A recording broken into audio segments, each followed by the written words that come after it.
இதனாலே இந்த காலை வேளையில் அவருடைய சமூகத்தில் வந்திருக்கிறவங்க ஒவ்வொருவரையும் ஆண்டவருடைய நாமத்தினாலே வாழ்த்துகிறேன். அப்படி இருக்கிற இடங்களை கண்களை மூடி ஆண்டவருடைய சமூகத்தில் ஒரு நிமிஷம் தகப்பனே, இந்த வேளையில் நம்முடைய சமூகத்தில் வருகிறோம் இசப்பா. எத்தனையோ பேர் கிடைக்காத பாக்கியத்தையும் ஸ்லாக்கியத்தையும் எங்கள் ஒவ்வொருவருக்கும் கத்தர் கொடுத்து உடைய சமூகத்தில் அமரக்கூடிய கிருபை எங்களுக்கு கொடுத்துருக்கிறீங்களா. அந்த அன்புக்காக நன்றி ஆண்டவரே. நன்றி அப்பா. ஆண்டவரே, இந்த மாதம் முழுவதும் ஆண்டவரே எங்களோடு கூட பேசி கொண்டு வருகிறீங்களா, அதற்காக நன்றி. இந்த நாளில் அடியனை மறைப்பீராக கர்த்தருடைய வார்த்தை வெளிப்படட்டும், கர்த்தருடைய மகிமை வெளிப்படட்டும், பரிசுத்த ஆவியானோடைய வார்த்தை மகிமையாய் வெளிப்படட்டும் ஆண்டவரே. இந்த நாளில் நீங்கள் வெளிப்படுங்கப்பா, வெளிப்படுங்க. இருதயங்கள் திறக்கப்படட்டும். ஒரு மனதின் ஆவியானவர்கள் சிந்தனைகளை ஒருமுகப்படுத்துங்க. நீங்கள் மகிமைப்படுங்க. இயேசுவின் மூல ஜெபங்களும் ஜீவனுள்ள நல்ல பிதாவே, ஆமீன். அப்படி இருக்கிற இடங்களில் வேதாகம் இருந்தால் திருப்பிக்கோங்க. மத்தேயு 10வது அதிகாரம் 27வது வசனம். மத்தேயு 10வது அதிகாரம் 27வது வசனம். நான் உங்களுக்கு இருளிலே சொல்லுகிறதை நீங்கள் வெளிச்சத்திலே சொல்லுங்கள், காதிலே கேட்கிறதை நீங்கள் வீடுகளின் மேல் பிரசித்தம் பண்ணுங்கள். இந்த வசனம் பார்த்தோம் அப்படின்னா சீஷர்களை பற்றி ஆண்டவர் சொல்கிறார். சீஷர்களுக்கு சொல்கிறார், நான் உங்களுக்கு இருளிலே சொல்லுகிறதை நீங்கள் வெளிச்சத்திலே சொல்லுங்கள், காதிலே கேட்கிறதை நீங்கள் வீடுகளின் மேல் பிரசித்தம் பண்ணுங்கள். இந்த வசனம் எல்லாருக்குமே சொல்லப்படலை. யாருக்குமே இந்த வார்த்தையை ஆண்டவர் சொல்லலை. ஆண்டவர் என்ன சொல்கிறாங்க அப்படின்னா, அதுக்கு முந்தின வசனம் பார்த்தோம் அப்படின்னா, வெளியாக்கப்படாத மறைபொருளும் இல்லை, அறியப்படாத ரகசியம் இல்லை. எதுவுமே ரகசியம்னு சொல்ல முடியாது. எனக்கும் உங்களுக்கு இருக்கிற பாண்டில் நான் உங்களுக்கு இருளில் என்ன சொல்கிறேனோ அதை நீங்கள் வெளிச்சத்தில் பிரசித்தம் பண்ணுங்கள், காதில் எதை சொல்கிறேனோ அதை நீங்கள் என்ன செய்யுங்கன்னா வீடுகளின் மேல் பிரசித்தம் பண்ணுங்கள். அப்போது ஆண்டவர் என்ன விரும்புகிறார் அப்படின்னா, உங்களுக்கு சீக்ரெட்டாக நிறைய காரியங்களை நான் உங்களுக்கு சொல்லி கொடுக்குறத நீங்கள் என்ன செய்யணும் அப்படின்னா வெளிச்சத்தில் வெளியே போய் நீங்கள் சொல்லணும். அநேக காரியங்களை உங்களுக்கு மறைபொருளாக நான் உங்கள் காதில் கேட்க பண்ணுவேன். என் சத்தத்தை உங்கள் காதுகளில் கேட்க பண்ணுவேன். அந்த சத்தத்தை நீங்கள் என்ன செய்யணும்னா வீடுகள் தோறும் பிரசித்தம் பண்ணணும். வீடுகளின் மேல் பிரசித்தம் பண்ணணும் அப்படிங்கும்போது ஜனங்கள் மேலே, மக்கள் மேலே, வீடுகள் தோறும் பிரசித்தம் பண்ணுறதுக்காக ஆண்டவர் அழைக்கிறாரு. அப்போ இந்த தியானித்து கொண்டு இருக்கும் பொழுது ஆண்டவர் எனக்கு இந்த வார்த்தை ரொம்ப நாளுக்கு முன்னாடியே எனக்குள்ளே போட்டது என்னென்னா, இது யாருக்குமே கொடுக்கப்படாத ஒரு பாக்கியம், யாருக்குமே கிடைக்காத ஒரு பாக்கியம். அதில் போடப்பட்டிருக்கு, நீங்கள் இருளிலே சொல்லுகிறதை வெளிச்சத்திலே சொல்லுங்கள், நான் உங்களுக்கு இருளிலே சொல்லுகிறதை வெளிச்சத்திலே சொல்லுங்கள். அப்போது இந்த சீஷர்களுக்கு ஆண்டவர் கொடுத்த ஒரு பாக்கியம் என்ன அப்படின்னா, நீங்கள் இருளில் என் சமூகத்தில் அமர்ந்தீங்கன்னா சீக்ரெட்டாக ரகசியமாக அநேக காரியங்களை உங்களுக்கு வெளிப்படுத்துவேன். அந்த ரகசியமான காரியங்கள் யாருக்குமே வெளிப்படுத்தப்படாது. ஆனால் உங்கள் செவிகள் கேட்கும். நான் உங்களுக்கு சொல்கிற சத்தம், என் சத்தம் உங்களுக்கு கேட்கும் பொழுது, இருளில் நம்ம அமர்ந்து ஆண்டவருடைய சமூகத்தில் அமரும் பொழுது, அதான் சொல்லும் பொழுது, அநேக வெளியாக்கப்படாத மறைபொருளும் இல்லை, அறியப்படாத ரகசியம் இல்லை. அவருக்கு ஆசை சொல்லி கொடுக்கணும்னு, அவருக்கு ஆசை அநேக மறைபொருளை வெளிப்படுத்தணும்னு, அவருக்கு ஆசை அவர் சமூகத்தில் அமர்ந்தோன்னு நிறைய காரியங்கள். ஆனால் இன்னைக்கு நிறைய காரியங்களில் பார்க்குறோம், நம்ம தான் அவர் சமூகத்தில் அமருகிறது இல்லை, நம்ம அவர் சமூகத்தில் அமராததுனால தான். அதான் உன்னத பாட்டில் பார்த்தோம் அப்படின்னா அழகாய் ஒரு வார்த்தை போடப்பட்டிருக்கோம். உன்னத பாட்டு 5வது அதிகாரத்தில் பார்த்தோம் அப்படின்னா, நான் நித்திரை பண்ணினேன், என் இருதயமோ விழித்திருந்தது, கதவி தட்டுகிற என் நேசரின் சத்தத்தை கேட்டேன். இந்த வார்த்தை அழகாய் போடப்பட்டிருக்கலாம். நான் நித்திரை பண்ணினேன், என் இருதயமோ திறந்திருந்தது. எப்போ என் ஆண்டவர் பேசுவார், எப்போ என் ஏசப்பா பேசுவார், எப்போ என் தகப்பன் பேசுவார். ஆண்டவர் இன்னைக்கு அநேகரை சீஷர்களாய் உருவாக்கி ஆண்டவர் வைத்ததுக்கு ஒரு நோக்கம் என்ன தெரியுமா?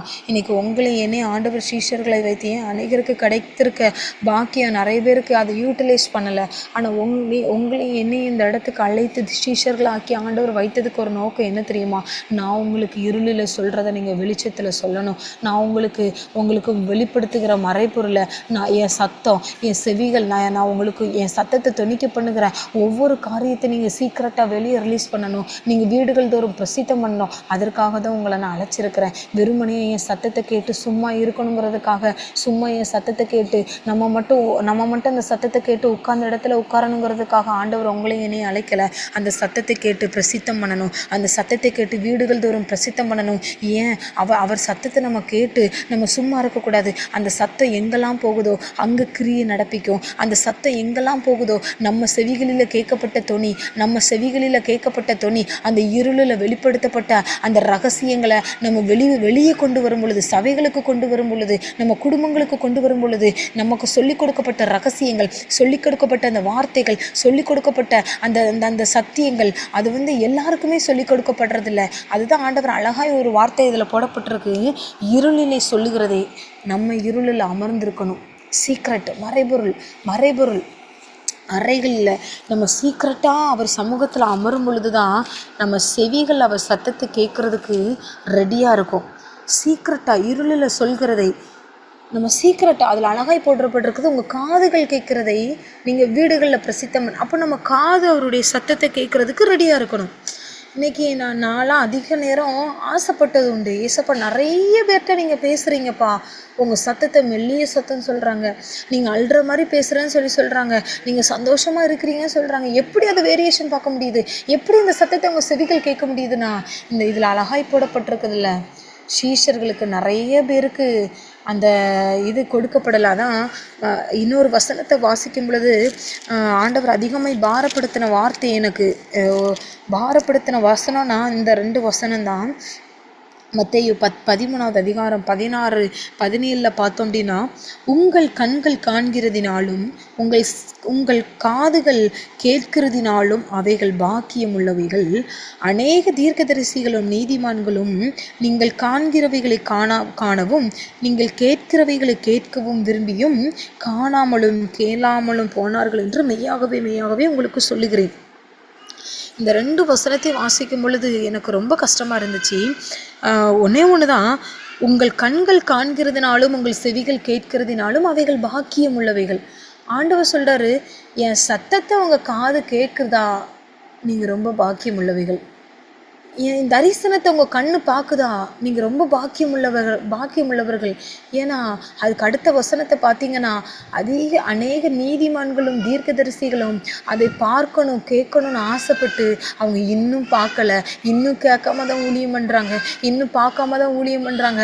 ஆனால் ஆண்டவர் சொல்கிறாரு, உங்கள் கண்ணு என் தரிசனத்தை பார்க்கலாம், உங்கள் செவிகள் என் சத்தத்தை கேட்கலாம். அந்த செவிகள் அந்த சத்தத்தை கேட்கறதுனால நீங்கள் பாக்கியம் உள்ளவர்கள். ஆனால் அநேக நேரத்தில் நம்ம நினைக்கிறோம், இல்லை அந்த சத்தம் எல்லாருக்கும் தான் கேட்கப்படுது, நம்ம ஏன் அந்த ஊழியத்தை செய்யணும், நம்ம ஏன் அந்த தரிசனத்தை பார்க்கணும், நம்ம ஏன் அந்த ஓட்டத்தை பார்க்கணும், இது எல்லாருக்கும் கொடுக்கப்பட்ட சத்தம் தானே, இது எல்லாருக்கும் கேட்கப்பட்ட சத்தம் தானே. அதான் ஆண்டவருடைய வார்த்தை அழகாய் போடப்பட்டிருக்கு. அதாவது அநேகர் காதார கேட்டும் உணராதிருப்பார்கள், கண்ணார கண்டும் இருப்பாங்க. அழகாய் போடப்பட்டிருக்கு. அவர்கள் கண்டும் காணாதவர்களாயும் கேட்டும் கேளாதவர்களாயும் உணர்ந்து கொள்ளாதவர்களாயும் இருக்கிறபடியினால் நான் அவர்களுக்கு ஓமைகளாய் சொல்கிறேன். அநேகர் எப்படி இருக்கிறாங்கன்னா, சத்தம் கேட்கப்பட்டுமே உதாசீனப்படுத்துகிறாங்க. அவங்க செவிகளில் சத்தம் தொனிக்கப்படுகிறது, உதாசீனப்படுத்துகிறாங்க. அழகாய் யோனா தீர்க்கதரிசியை பற்றி உங்களுக்கு நல்லாவே தெரியும். அவன் செவிகளில் அந்த நினைவைக்கான சத்தம் கேட்கப்படுகிறது. கேட்கப்பட்ட உடனே அதில் உதாசீனப்படுத்துகிற ஒரு மனுஷன்தான் அது யோனா. அவருடைய சத்தத்தை உதாசீனப்படுத்துகிற ஒரு லிஸ்ட்டில் தான் யார் இருக்கிறான்னா யோனா தீர்க்கதரிசி இருக்கிறாரு. ஆனால் ஆண்டவர் சொல்கிறாரு, இல்லைப்பா, இது யாருக்குமே கிடைக்கக்கூடாத ஒரு சான்ஸு. ஏன்னா அநேக தீர்க்கதரிசிகளும் அநேக நீதிமான்களும் இந்த சத்தத்தை கேட்க விரும்பலை, கேட்க முடியலை.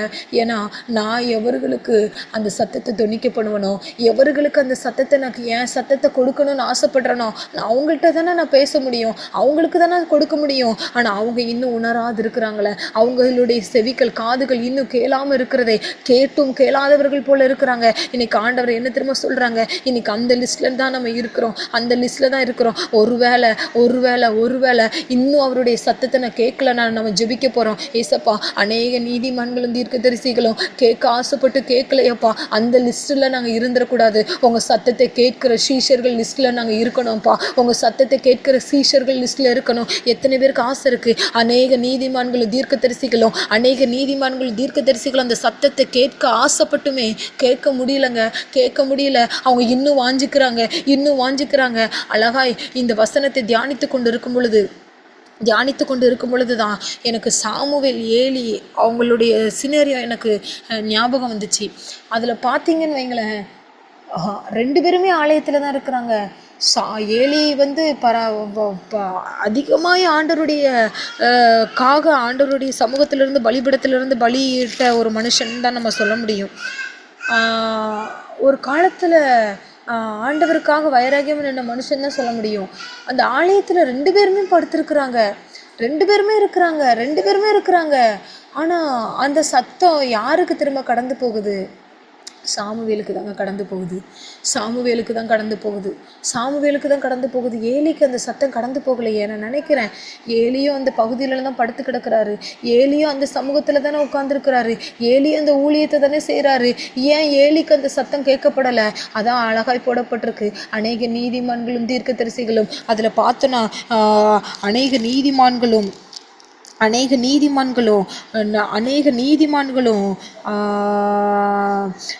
தீர்க்கதரிசிகள் அந்த சத்தத்தை கேட்க விரும்பியுமே கேட்க முடியலை. ஏலி கேட்க ஆசைப்பட்டாரா இல்லையான்னு தெரியல.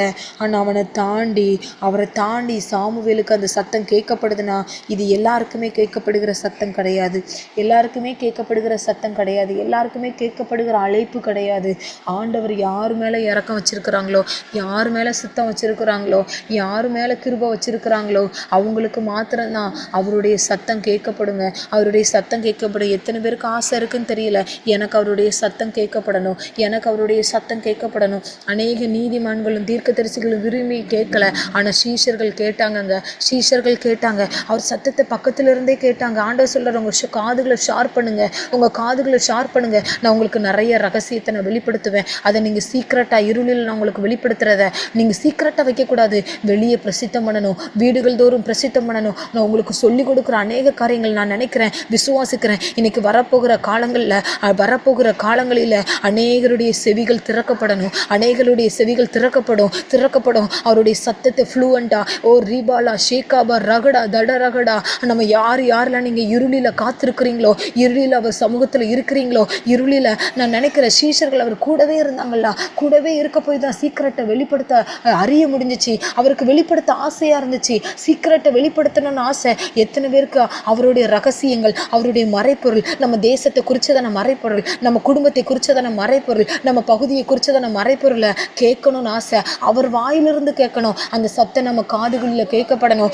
நம்ம அமைதியா இருளில நம்ம அவர் சமூகத்துல காத்திருந்தோம்னா, இருளில் அவர் பகுதியில் அவர் சமூகத்துல காத்திருந்தோம்னா கண்டிப்பா அதற்கான காரியங்களை ஆண்டவர் வெளிப்படுத்துகிறதற்கு அவர் வல்லமையுடையவராக இருக்கிறார். ஒரே ஒரு ஆசை தான் வேணும், ஏசப்பா எங்க செவி கேட்டணும். நீதிமான்கள் தீர்க்கதரிசிகள் அந்த லிஸ்ட்டில் அல்லப்பா. அப்போ அந்த லிஸ்ட்டில் நாங்கள் போயிடக்கூடாது. எங்கள் செவிகள் உங்கள் சத்தத்தை கேட்கணும். அதான் அந்த உன்னத பாட்டில் நாங்கள் படுத்து தான்ப்பா இருக்கோம், ஆனால் இருதயம் திறந்திருக்குப்பா. நீங்கள் எப்போ பேசுவீங்க, அதை தான் ஆண்டவர் கேட்குறாரு. என் கூடவே நீங்கள் வரணும். அழகாய் எலியா தீர்க்கதரிசி எலிசாவை பற்றி உங்களுக்கு நல்லாவே தெரியும்ல. எலிசாவை பற்றி நல்லாவே தெரியும். அது ரொம்ப ஆச்சரியமான ஒரு காரியம். எலியா எடுத்துக்கொள்ளப்படும் பொழுது நீ கண்டனா உனக்கு அரிதானதை நான் உனக்கு தருவேன், நீ கேட்குறத உனக்கு தெரியுமாப்பா அப்படின்னு சொல்ல உடனே அந்த எலிசாக்கு ஆசை, நான் கேட்டதை நான் பெற்றுக்கொள்ளணும், எலிசாட்ட இருக்கிறத நான் வாங்கிடணும், எலிசாட்ட இருக்கிற வரங்களை நான் எப்படியாவது வாங்கிடணும். இந்த ஆசையினால தான் நான் நினைக்கிறேன் அந்த எலியை எடுத்துக்கொள்ளப்படுற வரைக்கும் எலிசா தூங்கியிருக்கவே மாட்டார்ல. எங்கே நான் தூங்கும்போது அந்த எலிசாக்கு எடுத்துக்கொள்ளப்பட்டுருவாரோ, எங்கே நான் பாத்ரூம் போகும்போது அந்த எலிசா எடுத்துக்கொள்ளப்பட்டுருவாரோ, எங்கே நான் சாப்பிடும் பொழுது அந்த எலிசா எடுத்துக்கொள்ளப்பட்டுருவாரோ நான் நினைக்கிறேன். 24x7 அவன் முழிச்சுக்கிட்டே இருப்பான். 24x7 அவனுடைய கண் அந்த எலியா மேலேயே நோக்கமாக இருந்திருக்கும். 24x7 எலியா எங்கே போகிறானா அது பின்னாடியே போயிருப்பாங்க. 24x7 எலியா எலியா எலியா எனி டைம் எலியா எங்கே இருக்கிறாரு, எலியா என்ன பண்ணுறாரு, எலியா என்ன பேசுகிறாரு, எலியா என்ன செய்கிறாரு, இதே தான் அவன் நோட் பண்ணிகிட்டே இருப்பான். அப்படி அவன் சாக்ரிஃபைஸ் பண்ணினதுனால தாங்க, அத்தனை நாள் அவன் சாக்ரிஃபைஸ் பண்ணினதுனால தான் அவன் எடுத்துக்கொள்ளப்படும் பொழுது அவன் மேலே சால்வை போடப்பட்டுச்சு. அவன் மேலே சால்வை போடப்பட்டுச்சு. இன்னைக்கு ஆண்டவர் என்ன திரும்ப சொல்கிறாங்க, எப்போ ஏசப்பா என்கிட்ட பேசுவீங்க, எப்போ பேசுவீங்க, எப்போ அந்த சத்தம் கேட்கப்படும், எந்த நேரத்தில் அந்த சத்தம் கேட்கப்படும், எந்த நேரத்தில் அந்த சத்தம் கேட்கப்படும். எத்தனையோ பேருக்கு கேட்கப்படாத சத்தம், ஏலிக்கு கேட்கப்படாத சத்தம், ஏன் ஏலிக்கு கேட்கப்படாத சத்தம், ஏன் அந்த சாமுவேலுக்கு கேட்கப்பட்டுச்சு. இன்னைக்கு அநேகருக்கு கேட்கப்பட்டோம், அநேகருக்கு அந்த சத்தம் துணிக்கப்பட்டோம், அநேகருக்கு அந்த சத்தம் கேட்கப்பட்டு நிர்விசாரமாக இருக்கிறதுனால தான் அது ஹேண்ட் ஓவர் ஆகுது. அந்த சத்தம் ஹேண்ட் ஓவர் ஆகுது. ஏலிக்கு அநேக முறை ஆண்டவர் சொல்லி கொடுத்துமே அவர் செய்யாததுனால தான் அந்த சத்தம் ஹேண்ட் ஓவர் ஆகுது. இன்னைக்கு நம்ம மிஸ்யூஸ் பண்ணிடக்கூடாது, அந்த சத்தத்தை அப்படி விட்டுறக்கூடாது. ஏதோ ஊழியக்காரங்க சொல்கிறாங்க, ஏதோ ஒரு வார்த்தை தானே, ஏதோ ஒரு வசனம் தானே. இல்லைங்க, ஆண்டவருக்கு கொடுக்குற சத்தத்தை நம்ம அசட்டே பண்ணிடக்கூடாது. அப்படி அசட்டே பண்ணினோமா இது ஹேண்ட் ஓவர் ஆயிரும், இது ஹேண்ட் ஓவர் ஆயிரும், இது ஹேண்ட் ஓவர் ஆயிரும், இந்த வார்த்தை ஹேண்ட் ஓவர் ஆயிரும். நம்ம செவிகள் அதுக்கு எலிஜிபிள் ஆயிராது. இன்னைக்கு ஆண்டவர்கிட்ட நம்ம கேட்க போகிறோம், ஏசப்பா எங்கள் செவிகளை நீங்கள் தகுதிப்படுத்திடுங்கப்பா, எங்கள் செவிகளை தகுதிப்படுத்திடுங்க, எங்கள் செவிகளை தகுதிப்படுத்திடுங்க, எங்கள் செவிகளை தகுதிப்படுத்திடுங்க. உங்களுடைய சத்தத்தை கேட்குறதற்கு எங்கள் செவிகளை தகுதிப்படுத்திடுங்க. இதை தான் நம்ம கேட்க போகிறோம். மறுரூப மலையில் நம்ம பார்க்குறோம். மறுரூப மலையில் நான் நினைக்கிறேன் சீஷர்கள் 12 பேர் இருக்கிறாங்க. ஆனால் அவரோடு கூட போனவங்க 3 பேர் தான் போயிருக்கிறாங்க. சீஷர்கள் 12 பேருங்க, சீஷர்கள் 12 பேர். ஆனால் அவரோடு கூட போனவங்க எத்தனை பேர் தெரியுமா? 3 பேர் தான். எனக்கு ரொம்ப ஆச்சரியமாக இருந்துச்சு. ஆண்டவர் அந்த 10வது அதிகாரத்தில் அழகாய் சொல்கிறாரு. 10வது அதிகாரத்தில் நான் வெளிப்படுத்துவேன், உங்கள் செவிகள் கேட்கும், நீங்கள் சீக்கிரட்டை வெளிப்படுத்தணும்னு சொல்லி எல்லாருக்குமே சொல்கிறாரு. சீஷர்கள் எல்லாருக்குமே சொல்கிறாரு. ஏன் இந்த ஜனங்களோட ஓமைகளை பேசுகிறீங்கன்னு சொல்லி கேட்கும் பொழுது தான் எல்லாருக்குமே பரலோக ராஜ்யத்தின் மறைபொருள் வெளிப்படுத்தப்படாதுப்பா, உங்களுக்கு மாத்திரம்தான் வெளிப்படுத்தப்படும், நீங்கள் அதை ரிலீஸ் பண்ணுங்க அப்படின்னு சொல்லி ஆண்டவர் சொல்கிறாரு. அந்த சொன்ன ஆண்டவர் மத்தேயு 17வது அதிகாரத்தில் நம்ம பார்த்தோம் அப்படின்னா மறுரூப மலைக்கு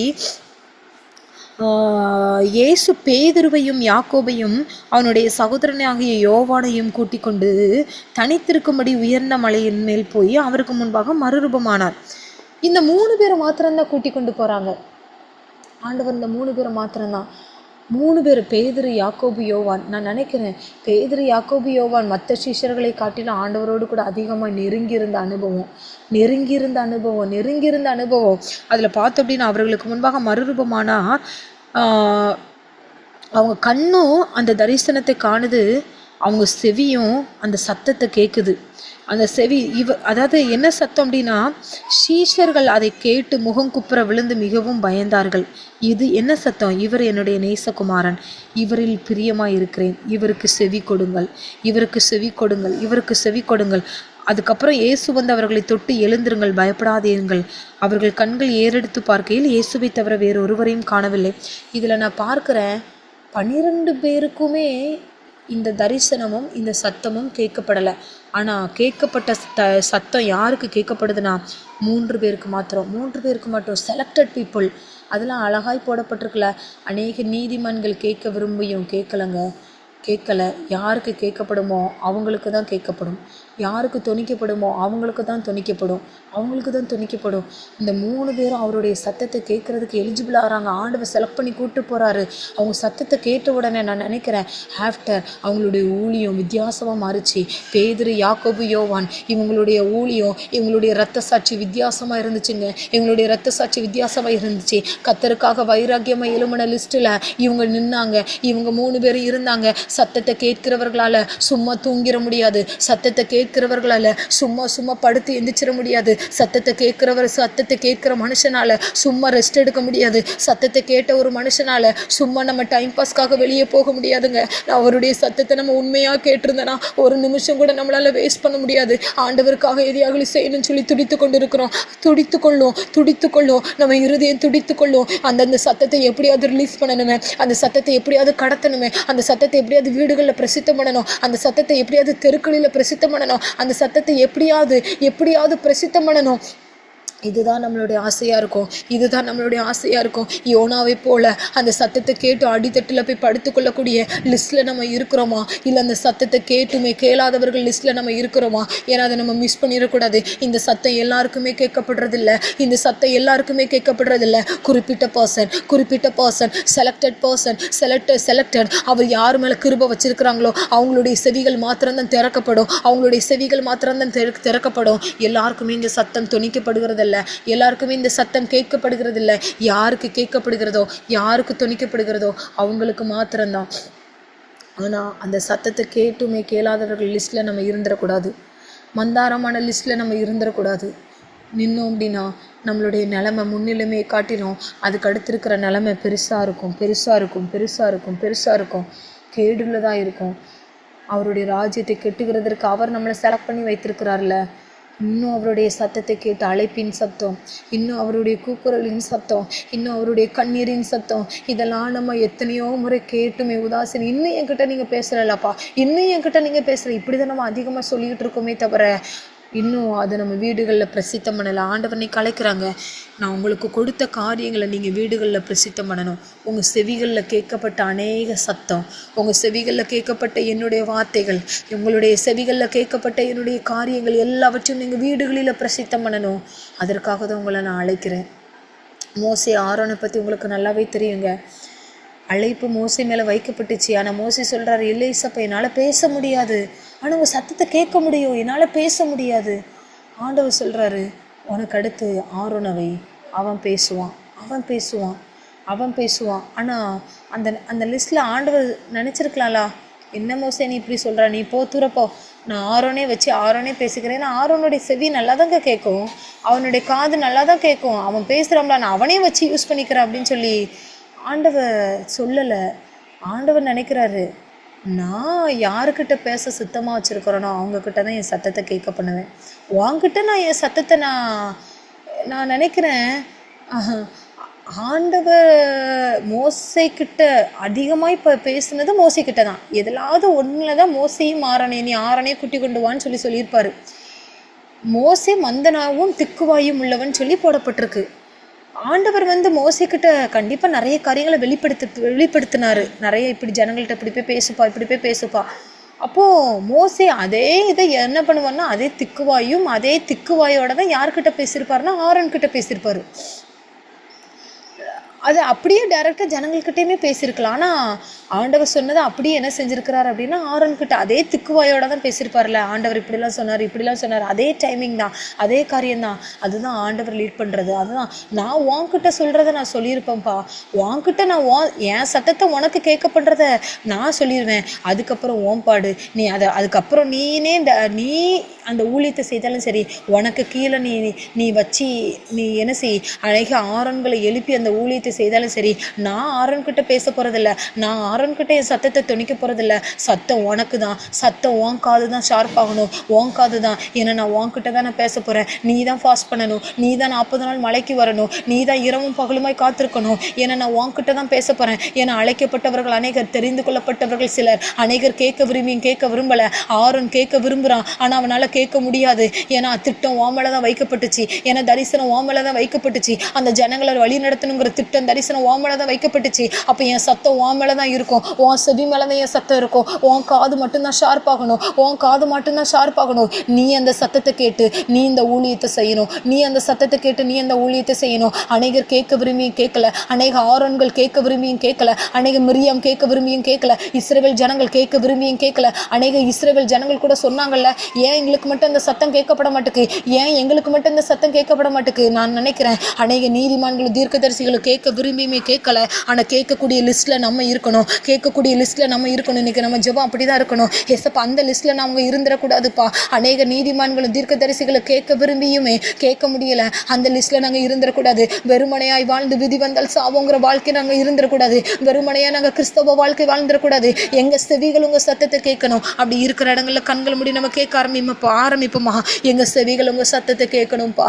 அநேக நீதிமான்கள் கேட்க விரும்பியுமே கேட்க முடியலையே, காண விரும்பி இனிமே காண விரும்பலையப்பா, காணலையப்பா. ஆனால் உங்கள் வார்த்தை சொல்லுகிறதே, நீங்கள் இருளில் நீங்கள் பார்க்கிறத கேட்கிறத நீங்கள் வீடுகளில் பிரசித்தம் பண்ணுங்க. உங்கள் செவிகள் கேட்கிறத தெருக்களில் வீடுகளில் பிரசித்தம் பண்ணுங்கள் என்று சொன்னீங்களப்பா. இன்னைக்கு எங்கள் செவிகளை ஷேர் பண்ணுங்க. இன்னைக்கு எங்கள் செவிகளை ஷேர் பண்ணுங்க. இன்னைக்கு எங்கள் செவிகளை ஷேர் பண்ணுங்க. இன்னைக்கு எங்கள் செவிகளை ஷேர் பண்ணுங்க. இன்னைக்கு எங்கள் செவிகளை ஷேர் பண்ணுங்க. இன்னைக்கு எங்கள் செவிகளை ஷேர் பண்ணுங்கப்பா. இன்னைக்கு எங்கள் செவிகளை ஷேர் பண்ணுங்க ஆண்டவரே. அப்படிப்பட்ட லிஸ்ட்ல எங்களை வைப்பீராக. அப்படிப்பட்ட லிஸ்ட்ல வைப்பீராக. அந்த மறுரூப மலையில 12 பேர் போகலப்பா, 3 பேரை கூட்டு போனீங்களே, அந்த லிஸ்ட்ல எங்களை வைங்க ஆண்டவரே. மோசே ஆரோன்ல பாக்குறோம், மோசே கூட பேசுறீங்க ஆண்டவரே. அந்த லிஸ்ட்ல எங்களை வைங்கப்பா. அந்த லிஸ்ட்ல எங்களை வைங்க. உங்க சத்தத்தை கேட்கிற லிஸ்ட்ல எங்களை வைங்க ஆண்டவரே. அந்த சத்தத்தை கேட்டு அதன்படி செய்யணும். அப்போ அவங்களுடைய கரத்துக்குள்ளாக ஒப்பு கொடுக்குறோம். வருகிற நாட்களில் எங்கள் செவிகள் கேட்கணும், எங்கள் கண்ணு காணணும் ஆண்டவரே. அந்த ஊழியத்தை எங்களுக்கு தாங்க ஆண்டவரே. அந்த ஊழியத்தை தாங்க. அதுதான்ப்பா பவர்ஃபுல்லான மினிஸ்ட்ரி. அதுதான்ப்பா பவர்ஃபுல்லான ஊழியம். அதுதான்ப்பா பவர்ஃபுல்லான ஊழியம். எங்கள் கண்ணு காணுட்டுனா, எங்கள் செவி கேட்டுட்டுனா எங்களால் சும்மா இருக்க முடியாது ஆண்டவரே. அப்படிப்பட்ட ஊழியத்தை எங்களுக்கு தருவீராக. கர்த்தருடைய ராஜ்யத்துக்குள்ளாக ஒப்பு கொடுக்குறோம். அந்த ஒவ்வொரு பிள்ளைகளுக்கு கர்த்தர் பிளஸ் பண்ணுங்க. அந்த நாள் முழுது தேவ பிரசன்னம் எங்கள் மத்தியில் கடந்து வந்ததற்காக நன்றி. கூடவே இருங்க ஆண்டவரே. ஞானத்தையும் புத்தியும் அறிவையும் எங்களுக்கு கொடுங்க. உங்களுடைய கரத்துக்குள்ளாக ஒப்பு கொடுக்கிறோம். அப்பா, நீங்க மகிமைப்படுங்க. பேசுகிறவன் நீங்கள் அல்ல, பிதாவின் ஆவியானவரை இந்த வார்த்தை மறைத்து வெளிப்பட்டீங்க. அதற்காக நன்றி. நீங்க பெருகணும், நான் சிறுகணும். இயேசுவின் மூலம் ஜெபங்களும் ஜீவனுள்ள நல்ல பிதாவே, ஆமென். எல்லாரும் சேர்ந்து சொல்லுவோம். என் ஆத்துமாவே கர்த்தரை ஸ்தோத்திரி, என் முழு உள்ளமையோட பரிசுத்த நாமத்தை ஸ்தோத்திரி. என் ஆத்துமாவே கர்த்தரை ஸ்தோத்திரி, கர்த்தர் செய்த சகல உபகாரங்களை மறவாதே. ஆமென், ஆமென், ஆமென். God bless you.